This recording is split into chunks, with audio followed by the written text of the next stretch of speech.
안녕하세요. 자영업 팩토리입니다. 오늘은 신세계푸드에서 운영하는 노브랜드 버거가 이제 5월 9일 기준으로 창업비 40%를 낮춰서 이제 가맹 사업을 본격적으로 시작한다고 합니다. 과연 이게 창업자들에게 기회일지 아니면 혹시 이용당하는 게 아닐지 한번 분석해 보도록 하겠습니다. 신세계푸드는 이제 컴팩트 매장 15평 기준으로 매장을 오픈한다고 하는데요. 기존 25평으로는 한 2억 원 정도 이제 인테리어가 들어갔다고 하면 이 컴팩트 매장은 한 1억 500만 원 정도 이제 들어간다고 합니다.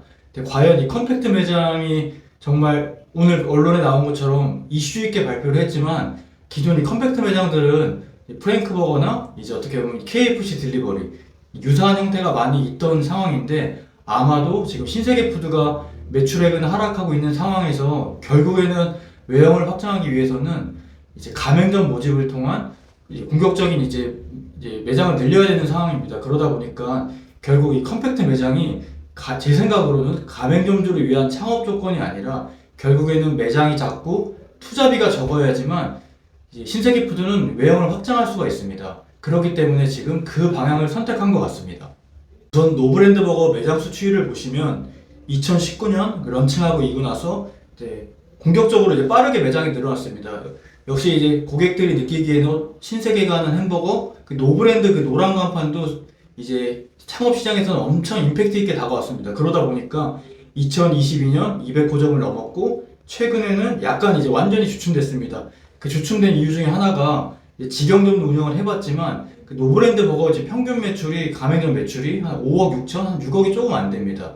월 평균 5천만 원이 되지 않는 매장인데 이 5천만 원이 뭐 크다면 클 수 있는 매장이지만 기본적으로 노브랜드가 들어가 있는 이 상권은 대로변에 노출이 좋은 어느 정도의 상권이 갖춰진 이제 매장에 출점을 하고 있습니다. 그러다 보니까 기본적으로 40평 매장 오픈한 매장들은 임대료가 다 1천만 원이 훌쩍 넘습니다. 근데 5천만 원 팔아서 원가를 제외하지 않더라도 1천만 원이 빠지고 이제 노브랜드 버거에서 얘기하는 거는 원가율 40%를 얘기하지만 실제로 매장에서 운영을 하다 보면 이제 그 패티도 로스가 나게 되고 햄버거도 로스가 나게 되고 제조할 때 분명히 손실되는 부분이 많습니다. 그렇기 때문에 원가율은 40%가 아닌 50%를 계산하는 게 맞고요. 그렇다면 이제 5천만 원 팔았을 때 50% 계산하면 2,500이 남습니다. 근데 임대료 1,000만 원 내고 최소 이제 5천만 원 매출을 나오려고 하면 이제 인건비가 3명은 투입돼야 되는데 이제 파트를 쓴다고 해도 최소 900에서 1,000만 원이 나갑니다.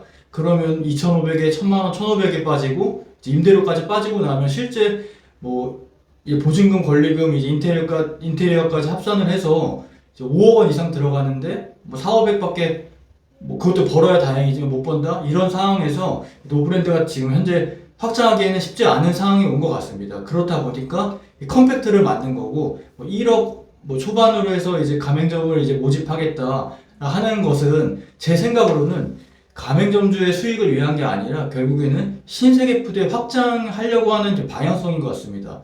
또 하나 그 이유를 말씀드리면 그 노브랜드가 앞서 말씀드린 것처럼 월 평균 매출 가맹점이 5천만 원 수준밖에 안 됩니다. 그런데 컴팩트한 매장을 한다고 했을 때 그 매출이 큰 매장보다 더 나올까요? 현실적으로는 그 5천만 원보다 매출이 떨어질 것입니다.